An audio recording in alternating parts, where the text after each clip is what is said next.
This is going to be a pretty intense show that we're going to have right now. So afterwards, coffee upstairs. Happy hour for those, you know, the cycle of 8-9 hours ahead or behind. Happy hour this evening. It's in the exhibit hall number D. After that, obviously the Augie Awards, 35 different presentations. And after that, the after party for those of you who are still awake. So there's going to be buses about 8 p.m. here going out to San Jose and back. So that's the housekeeping. Today, basically, you want me to get off stage for the show to begin. So what we have today, the official title is Stereoscopic AR in WebXR. And you know, this guy is a veteran. So I'd like to welcome Ben and his team, and he'll take it from here because he really needs no introduction. Okay.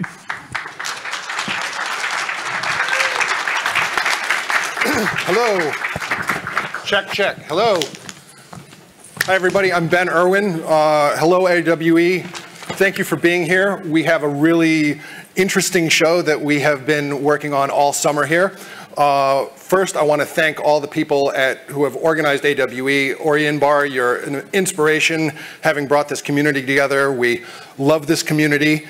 And this year, we had an event called the Poly's WebXR Awards. And that began the WebXR Summit Series, and we have the team that brought that here. Could the Poly's team stand up here? I want to give you guys a shout out. Yeah. Sophia Mashasha, Linda Ricci, Karen Alexander, Julie Smithson, Steve Lewis in the house, Steve Lewis. And today we have Alina Kudlubski here from Germany, live, and she's going to be joining us on a HoloLens here. And we have Christy Fennison here from North Carolina. And we have Terry XR Schussler. And most importantly, let us not forget Ali Daniali, who is running our tech setup here. And what we've done is we've set up this whole thing where we're casting 4 HoloLenses live in here. So you've probably seen a lot of AR demos that are a lot of stagecraft. We have done this with very little rehearsal, a lot of planning, but very little rehearsal. And what we're going to be doing is showing you several different experiences that are the long sought after holograms, but they're WebXR. But their WebXR AR mode is very new. And so things are still very nascent, and so we're going to have some fun with this. So I'm going to be walking around a little bit. I had set up over here, and oh look, it's am I up on the screen there?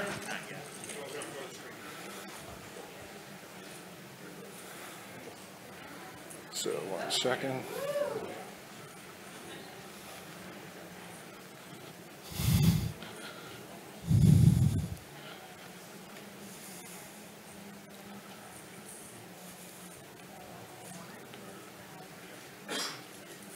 So one thing you can expect is that from transition to transition, things may take a moment here. So we're waiting for the Edge browser to load up. So for everybody who doesn't know what we're doing here, so the Microsoft HoloLens has a Edge browser in it. And Edge uses Chromium, which is the stack that uses OpenXR, which is what translates WebXR into spatial experiences that you can have. Now, a lot of AR experiences these days are dedicated to phone AR, but this whole event, AWE Augmented World Expo, is about the future of AR, and stereoscopic AR is, so I had my whole experience all set up here before I started casting, and so, oops.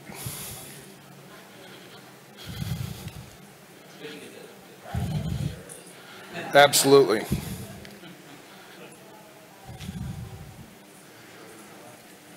So when I opened up my LinkedIn this morning and somebody saw that I had posted about this, they put a link to an AC/DC song in tribute to trying to do something as crazy as this live. And so, oh, look at this. So here we have I'm going to set it to 30 frames per second. And I'm going to leave our friend here on mute. And I'm going to go to AR. And I am going to let this all of a sudden take over. And what do we have? What do we have? Oh, look, it's Hayes Mackerman of 8i as a hologram in the middle of the room. And there he is. He's in the floor. Hi, Hayes, what are you doing in the floor? Come on up. Come on up. All right, you don't look like Princess Leia. So, anyway, the reason that we're starting off with this one is that we want to show you that indeed volumetric video works in WebXR. And there are several different solutions out there for it, but this was a brand new that came to my attention just a week and a half ago, and so we thought we'd start the show with it. So I'm going to pass it over now to Christy, and Christy has something very special to present. You want to come out? Come on out, Christy. Hey, everyone. 1 second. All right. Yeah, give us a second here. We gotta switch castings.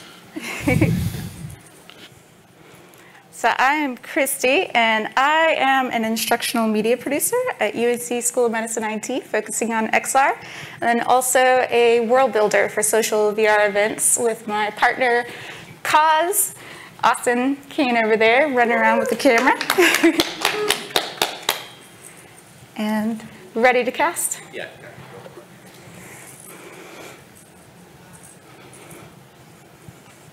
By the way, we guarantee no PowerPoints in this presentation. Yep. It's all real AR. We're going to talk about AR, we're going to show it.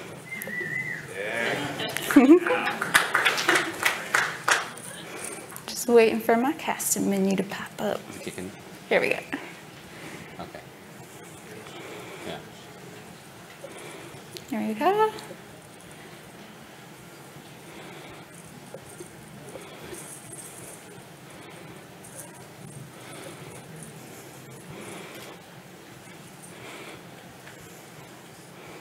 And it's connecting to the screen.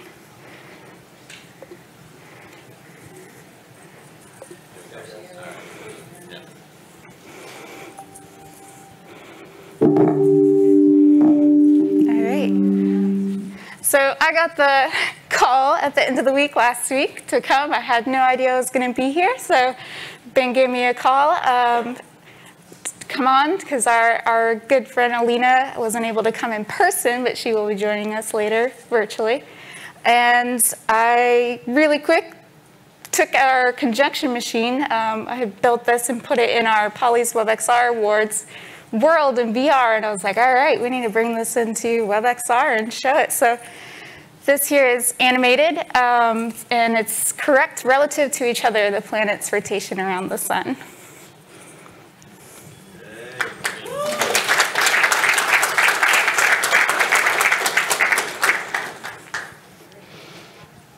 Alrighty. So now that I have figured out going into the WebXR side of things, I'm super excited to add interactions. I'd love to, next step is we're going to make each of these planets interactable so you can click and get information about the planet, and I'm just super excited about where we're going with WebXR in our AR display. So now, let's see if the internet will let me pull up another.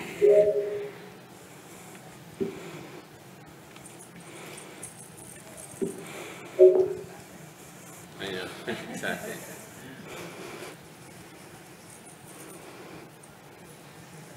You want to take your mask? This is true. I'm still wearing my mask.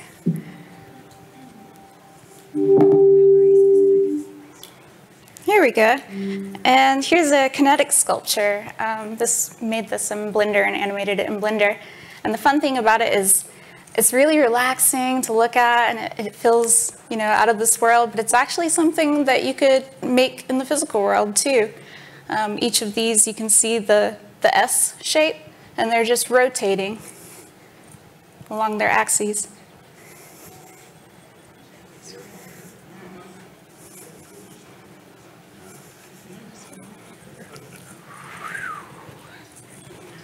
All right. I'll turn it over to Julie. Thank you. Julie Smithson, everybody. All right. Okay, hi everybody. My name is Julie Smithson, and I'm a co-founder of Metaverse. Yes, the Metaverse, not the Metaverse or Schmetaverse, but Metaverse, spelt with a V-R-S-E. And today I'm going to demonstrate something that is shared with me from the Oxford Flight School out of the UK, and Yinch Ling Chung is actually offered this to us. So we're going to take a look today. Oh, we'll start casting. Sorry, I forgot casting here. Hold on. Here we go. Let's get me in. Oh, there it is. Okay. Let me know if you've got me through. So we're going to talk a little bit today about an application of AR. And let me just get, can you see me? Yep. Yes? Okay. So, come on. There we are. Come on. There we go. Okay, scanning my world. So we're going to take a little bit of a look into a cockpit. Terry, do you want to give me a seat so I don't sit on the floor? Hold on, I got to position it a little bit more here, just so that I've got the controllers. Captain Julie, everyone. Captain Julie, ready, everybody? We're going to take a flight here with the A320 cockpit. So this is a virtual reality simulator that they're using at the Leading Edge Aviation in Oxford, UK. It's powered by the Wonderland engine, and as you can see, it's a full cockpit, fully immersed in this entire cockpit here. I can look around, see all the buttons, and the way that they use this in the virtual learning environment is to give the students a view into all the different buttons, the controls, putting them into this headset before they actually put them into the $1 million simulator that they have on site. So certainly a great way to take a look. You know, I wish I could, but can't really take off from here. but understanding and learning all about the different components and buttons and controls, there's so many of them. Getting the muscle memory. Yeah, muscle memory, and making sure that you understand where all the buttons are and being able to reach them and seeing what's in your realm of space. So yeah, it's. I wish we could take off on a jet plane, but we're not going to today. And that's my my demonstration for today. So awesome. Thank you. Yeah, I'm just going to close out the you can test. Stay to one because we're going to go for it. So next we're going to do a multi-user experience. So 4 of us are going to be engaged together, and then you'll be driving the project. So we're going to go to a forecast setup. We're not doing World Demolisher first? Huh? We're not doing World No, after. Yeah. We are doing the forecast? Yeah. Whoa. Somebody's getting... Okay. That's fine.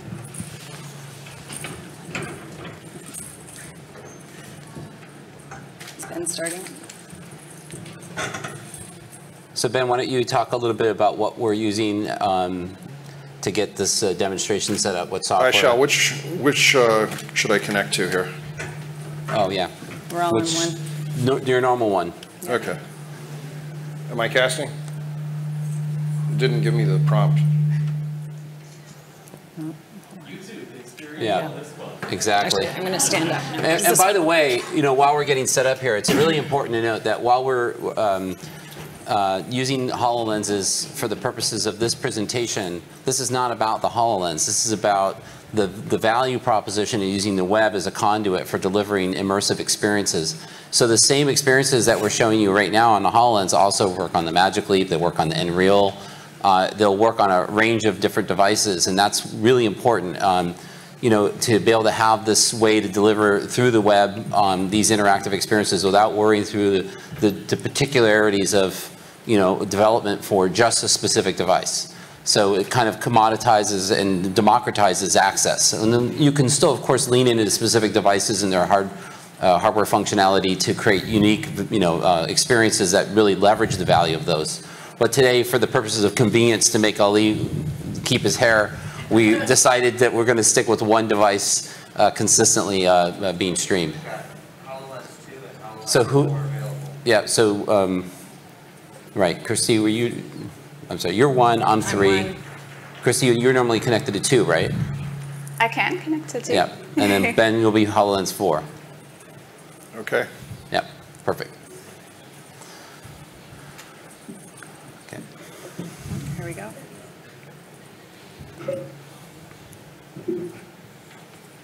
I'm not getting the list. Oh, I have to recenter here. Yeah. Sure. This You is have the- World This is the Demolisher tricky queued part. up. Let me get this thing going.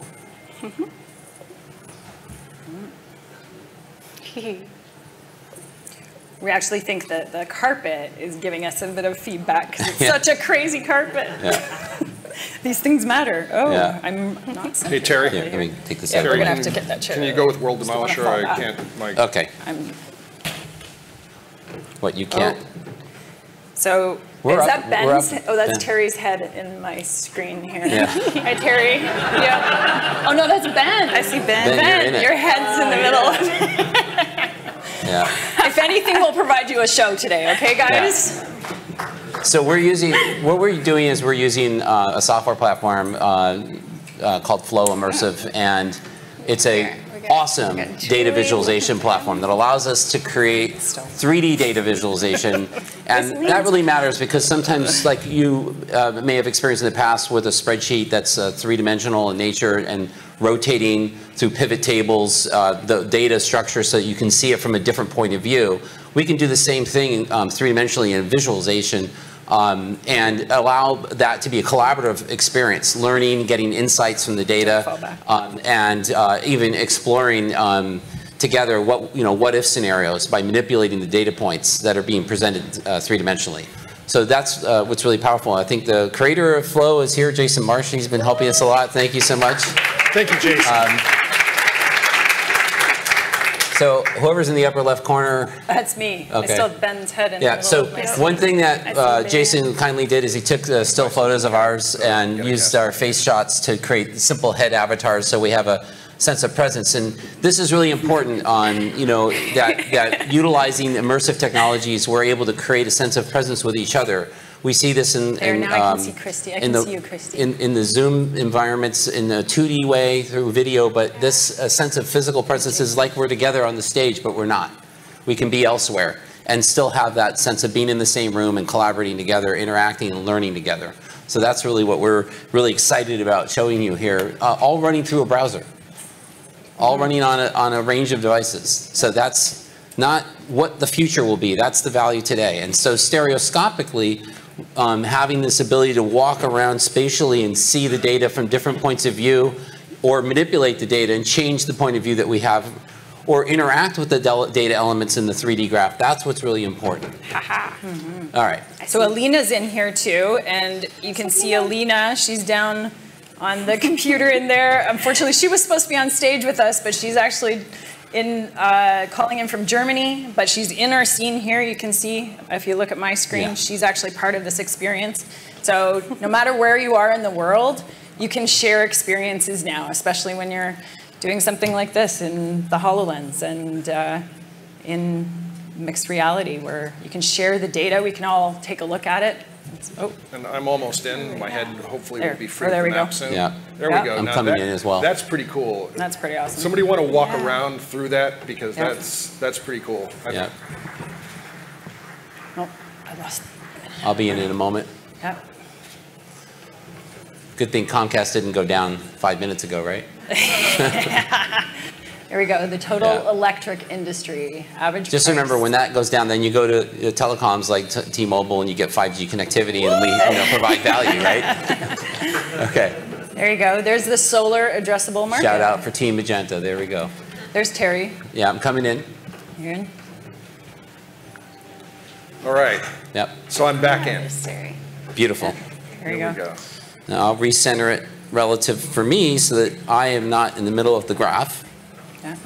and then I will reposition myself. So now I can see this graph right here in front of me, and whoever's presenting, in this case Ben, I believe, is the presenter. He can control the content display and actually choose what we're looking at. He can interact with individual data points, so all of these points that you see highlighted over the states.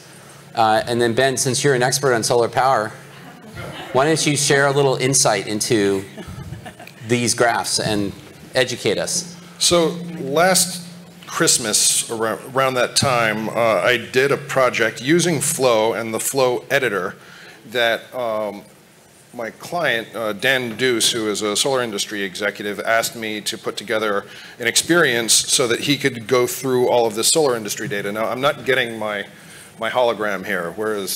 Are you guys seeing the map? Yeah, I see Christy, I see Ben way over there. Yeah. All right, so what I did was I took all this data that was some historical data from the solar industry and it plotted it on the map. And so you're not seeing it on mine, but I'll point out what they're doing here. So these, could somebody hold still so that we can sort of see the axis of this graph there? Yeah. I got Terry's head. So as you see on on one axis we have the states, and then we have time. Could you highlight some of those? I believe this is Julie's. That's there. So when you go over the data points on there, it should be giving you tooltips. And so from the audience's point of view here, you're seeing this sort of scrambled from 4 different places. But oh, here we go. There's my thing. So now if I walk over here, then it comes into focus, and I can actually like walk in to the hologram and check out this data. And the experience of being able to do that, so it's like, here's California 2018, and you can be like, oh my goodness, look at the price of energy in Hawaii. And so you can look at by state, by time, and the graph goes up. So the states are ordered by which had the highest values at the end of the timeline, which is 2019 prices. So it's average price residential cost per kilowatt hour. And here I am, not just sort of spinning it around on a flat screen, but I'm actually moving through the data, and you have this beautiful semi-transparent thing. So again, the Flow Immersive platform allows you to import the data, and then you can create these scenes that gives you a fully spatial and interactive slideshow. Exactly. Gary? Awesome. All right, go ahead. I'll switch over. Yeah. Hey, wait, before you guys take this off, let me get a group shot with you all. Sure. Okay. Oh, we're not done. No, we have more, but we'll do. There's more. There's more. There's more. Well, no, I just want to make sure. All right. Nice. Okay. Awesome. Okay. All right. So you're doing World Demolisher? Vogue time in AR. There you go. Should I uncast? Yeah, everybody can uncast, please. And I'll switch to H1. Okay, I'm out. Hello. I'm waiting for it to show up.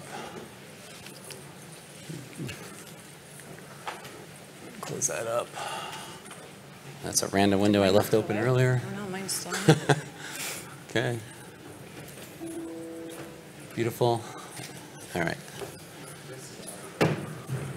So yeah, I'll have audio on this one. I don't have H1. I only have 2 through 4 right now. No. So could I switch to 3? Yes, go to 3. Okay. It's connecting.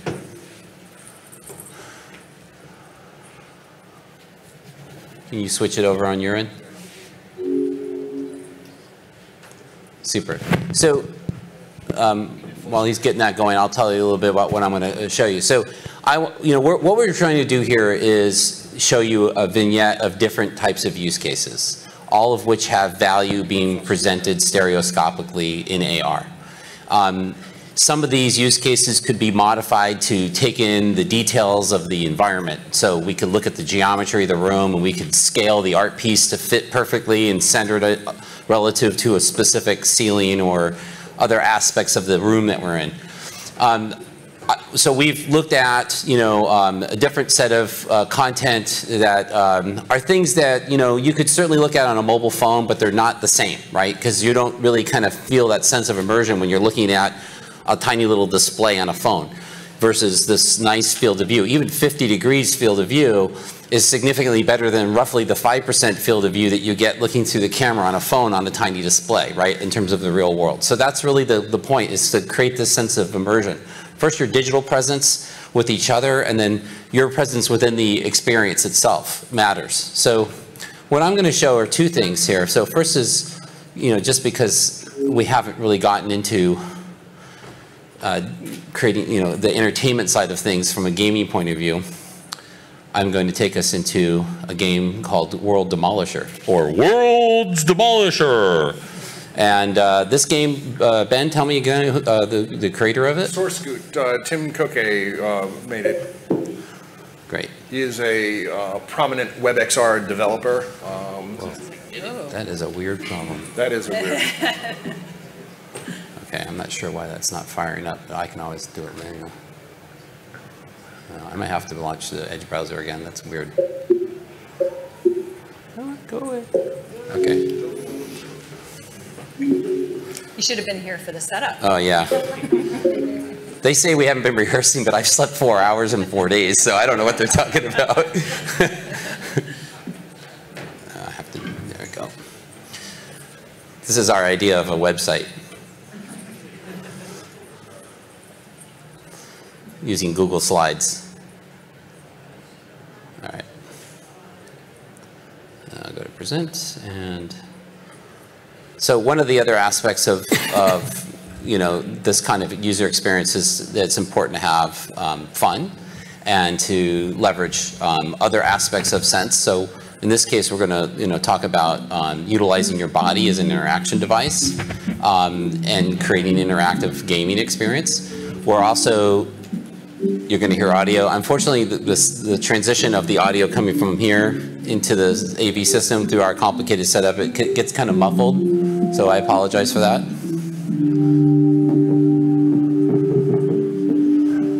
All right. So now we are in Worlds of Destruction. And I'm going to start with a level. There we go. So I don't know why, but this game was designed for a left-handed person. So we have a paddle that's tracking my hand, and it's kind of like Arconoids in 3D in AR. So I can trigger a ball to fire off, and there it goes. Oh, and I can try to actually hit the ball when it comes back. Oh. Yeah. There we go. So as the ball hits different blocks, it'll release power-ups, and those power-ups will come forward, and I can use my paddle to capture those. Here they come. There we go. So I get points, I get functionality. In this case, I get the ability to shoot. And I'll also get a magnetic control and some other, power-ups that come by. But the ball, I got like the perfect shot, so it's in the back. And so now the ball is magnetically attached to my paddle. I can release it again. Oop, and then I miss. So that's the fun of this kind of interaction of experiences, that my body becomes part of it. And as we build more of these kinds of user experiences, we can literally make your movement of your body spatially become a part of the controller experience. A couple years ago, Ali and I demonstrated this in a mobile app game built by Forward Games, where two players were actually using their bodies as the paddle controller. So we didn't even use our hands. We just literally moved our bodies to move the controller. And you're getting an awesome exercise and having a lot of fun doing that. So this kind of multiplayer or single player immersion is really important. Okay, the next thing I want to do, get out of this. Oop, come on, there we go. All right, close that up. And we're going to bring up another browser window. And so I thought it would be really great to show the idea of remote presence. So we have, Alina that was participating earlier in the multi-person flow experience. but I thought it would be really nice to bring in the use of volumetric content and take a little further from what Ben showed at the beginning of our presentation. So let's take a look into the future a little bit, what I call it near future. And we're going to have a conversation with another colleague of ours named Tony Rogers from FS Studio. Tony has been very active in this space for quite some time and has been really great in sharing his knowledge with others. So let's have a little chat.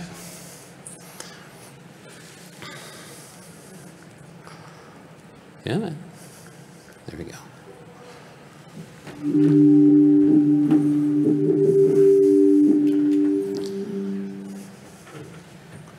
And there he is. Hey! Hey, Tony. Nice to see you. Hello and good morning, Terry. And to the entire FS Studio team, I would like to extend my sincere gratitude for having us here today at AWE to discuss volumetric telepresence. So, Tony, one of the things that I'm doing today is I'm talking to people at AWE about volumetric video and how important it is as a technique. Can you tell us a little bit more about your thoughts on that? You and I have discussed this many times in the past, and as you see in my countless videos on YouTube and LinkedIn. Oh, my bad. This is a transformative paradigm, and many of the improvements and iterations happening concurrently across the entire spatial computing spectrum is focusing on many different areas, to include volumetric streaming to the web browser and WebXR. So one of the things, Tony, that we have the impression of is that we need $1 million studio or dozens and dozens of cameras to do volumetric video production. Is that really true? Now, in the very near future, you will not sorry, there's a network hiccup. 10 vertical cavity surface emitting lasers or time of flight depth cameras all synced together with sophisticated software systems. You will only need 1 or 2 different cameras, and using machine learning advanced neural net systems, they will be able to reconstruct your entire 3D avatar and project it into virtual reality, into Oculus Quest headsets, into Microsoft HoloLens 2 spatial computing devices, and many others across the entire spectrum and all the vertical markets in the world. So what else do you think is going to be coming in the near future with volumetric video? Now, there's some exciting things also happening in the future to include haptic feedback, where we could literally high-five each other and feel it. Yeah, there we go. We got it to work. It's an amazing time, Terry. And again, thank you so much for having us here today. I don't want to take up all your time. I know you're very busy. But again, thank you so much for this opportunity. I really appreciate it. And thank you to everybody at AWE for tuning in. I hope you have a wonderful day. Thanks, Tony. Appreciate it very much. So as you can see, the opportunity to really engage people using cutting-edge technologies layered into WebXR is really important, and it's something that we are very passionate about. And so at this point, what we wanted to do is talk a little bit more about how we put this all together, so you get some insights into the different pieces of content that we have and some of the technical elements that were involved in producing them. So we have, some of the creators of the pieces here. We have, of course, the entire team that have put this together. So why don't you guys all come on stage and we can have a chat. Okay. I wanted to do the second solar flow, but my browser okay. fix that, so we have Great. time for one more. So yeah.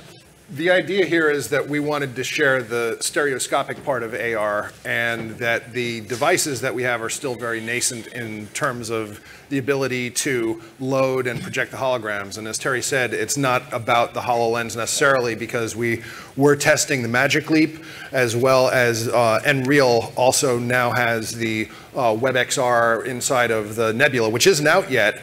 But nonetheless, these devices that are going to be on these are going to be supporting WebXR. Now, with Apple, everybody's waiting, oh, what is Apple going to do? What is Apple going to do? And it's a good question.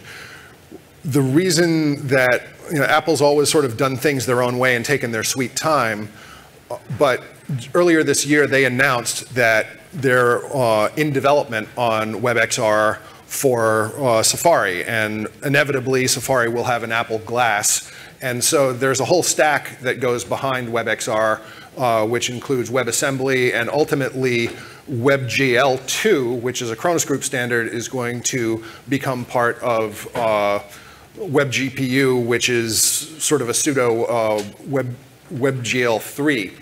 And so these standards are going to be powering the experiences that go into the future of glasses. And so Terry, you want to pick it up from there? Well, I mean, I think it's really important to understand that, like I said earlier, that building native apps that are dedicated to specific devices still has value, because devices are quite different and they have different value proposition for certain use cases. So some are going to be great for hazardous environments, where there's a lot of moisture, humidity, or concern about electrical hazards, things like that. And so those devices you have to build specifically for. Others may be about accessibility, multimodal input capability, things like that. So we believe that it's important to have a baseline of scaffolding. In addition to the emerging open standards that are really getting a lot of industry support, so Intel, Oculus supporting OpenXR. Even the Qualcomm Snapdragon Spaces initiative, which we announced yesterday with Deutsche Telekom, T-Mobile, NTT Docomo, and Qualcomm, that also is about creating a standardized platform that developers can build on top of. And that also supports OpenXR. So there's a real nice layering effect going on here in terms of this initiatives to create universal standards for developers, so that we don't have to have to choose like which device are we going to build a user experience for. It can be much more democratized in terms of delivery than that. And then once we do that, then the innovation of that experience can scale through the traction it creates across a range of devices, and not just the one ecosystem that the one device maker has created. So we think that's super important. I thought it would be really interesting also to have Christy talk a little bit about how she built her project. One of the things that's interesting is the tool stack that you use to build content that goes to the web. There's quite a variety of choices there. And in her case, you were using, I noticed, Unity. Yes. Yeah. Both my partner and I we model in Blender and animate in Blender, bring it into Unity, set our scene. And normally we are creating social VR worlds, so fully within the virtual world. And so finding out that coming here to present in WebXR, we actually got to use DePanther's WebXR exporter out of Unity, and had to work with DePanther a little bit to alter the code to get it to work with the HoloLens. At 1 a.m. At 1 a.m. last night, yeah. And now that it works, I am so excited to start building in all the interactions with it. Yeah, Julie, you want to talk a little bit more about the platforms that you're involved with? Yeah, well, even the one that I was demonstrating today, they actually built that out for VR as well. Right. And in the VR application, which is the same design, the buttons are actually lit up as when they're interacted with, which then that leads then to further analytics about the performance of the user. So, again, you're building for HoloLens, but that same build can also be for VR, which if you go more immersive and more interactive. So, the steps that the school took, they wanted to give the experience of just a high level of that cockpit. And then as they progressed through their training, they got to become more immersive. Just on another side note, Metaverse, our 3D game engine, we're going to be doing a big launch in 2022. So please stay tuned, because we're going to be launching our web-based collaboration editor, which will be powered for the web. So pretty excited about that. And one of the cool things about that, not as a product plug, but just as a concept, is no-code platforms being an enablement for people to quickly access content, aggregate that into an interactive experience, and push that live. So it becomes accessible at the high school or even grade school level, without requiring years and years of hard code knowledge and knowing JavaScript or C# or whatever. And that's really, I think, important. That accessibility from an engineering point of view or from a creative output point of view, to me, and the really ease matters. of access to publish right to the web. Yep, absolutely. Yeah. So I think we pretty much covered, unless you're going to show one last little demo. Let's do one more flow, All shall right. we? So I'm getting this. Could we bring my feedback up on the screen there? Are you on HoloLens 1? I am on It's okay, HoloLens. he's casting. Super. He's casting. I squish your head.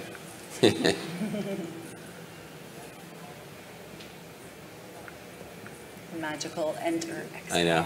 Sure. Everybody else can. Does anybody have any Start getting this set questions up. while we're waiting for it to come up? Try reloading the browser pages sometimes. It gets kind of funky. Yeah. Anybody have any questions? We're happy to take them. Yeah, in the back. Over there? Absolutely. I guess I'll stand up. With these web browsers, can you cast them and make them secure? So if I wanted to use this on like secure tactical radios, wanting to host a web page to keep that within a small context, like. Are you talking about specifically the casting aspect of it? Yeah. So right now, Ali, you want to talk a little bit about, we have the Microsoft 4K wireless display adapters that we're using for casting. Yeah, I'm happy to show it to you when we're done, but yes, we're using the Microsoft wireless adapter 4K, and then it's connected to 2 different switchers via HDMI, and then we're using OBS to bring side by side together. Were you able to hear that? Yes. Okay, excellent. Yeah. So, and we're one of the things that we want to do is we're very passionate about showing the technology that we're talking about and actually using the technology, dog fooding, if you will. But I think also what's important is getting into the details of it. So one of the things that we're talking about is putting together basically a sort of behind the scenes case study about how we put these projects together, what were some of the friction points that we encountered in, getting them up and running, and in terms of the hardware flow as well as the software stacks that we're using for interacting here. I don't think he's. Yeah, I think you might as well just forget about it. We're out of time anyway. No, we're not. And it's loading. Oh, is it loading? Oh, okay. Hey, all right, awesome. Yeah, in my face, Just in exactly. time. Well, that's how you do it. It's like reverse Murphy's Law, where you threaten failure and then it works. Yeah. So if you guys want to start coming in when this eventually loads, Are we on going in? this will Oh, Yeah, no, just- this will be a group session. It'll be too much time to set it up.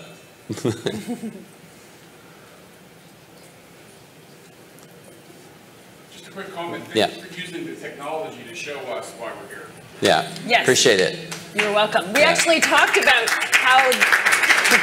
Thanks. We actually talked about having a show of just setting this up. Like we were we were here a couple of hours ago, and we were, progressed through the last couple of nights trying to figure out how they would work and what the casting was going to be like. Yeah. So it's not an easy task. Yeah, dealing with issues like room lighting conditions. We asked them to turn off the spots. Yeah. How to handle synchronizing, single view versus 2x2 view casting. A lot of interesting little tidbits. So I mean, Ali has done as much work as any of us trying to get the system set up.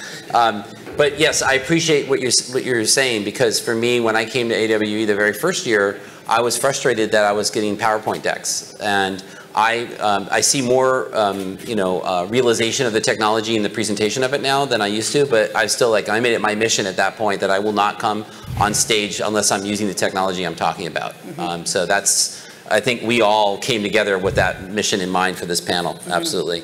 Yeah. And hopefully it will inspire others to do the same thing. And I think as we move forward with the head-worn devices, we're going to, becoming more accessible to people, that I think we'll see more and more users. One of the challenges is just casting, getting the live combined camera and digital render to be casted to something that we can show on a presentation, a spectator view kind of experience, has been a consistent issue, but also really important, because when I go to show people use cases, I always make sure I have a spectator view available so that the people who aren't wearing the devices can share the experience with the person who has the first person POV. It's really, really important to get leadership buy-in and to get understanding from people, where you don't have enough devices to go around for everybody, or you can't have a shared experience.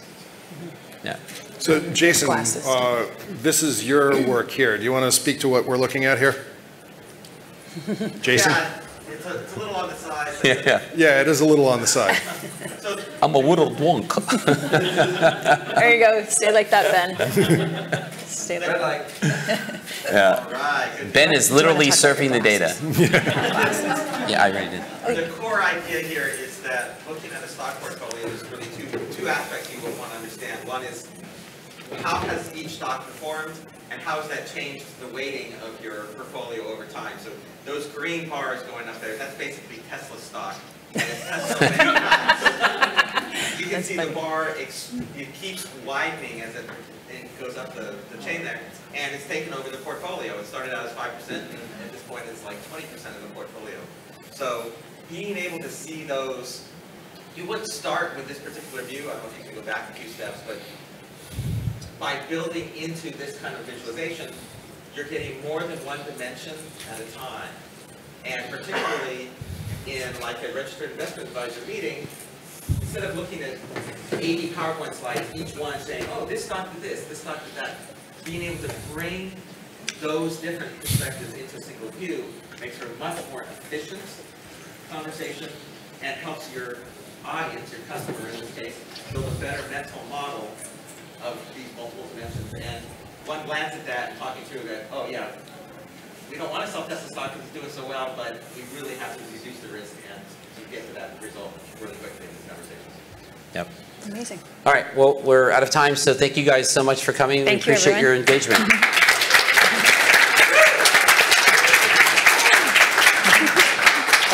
I'd like to thank the whole team again. I'd like to thank FutureWay, who supported the WebXR Summit Series this year. And thank you, Jason Marsh, for being here and supporting us.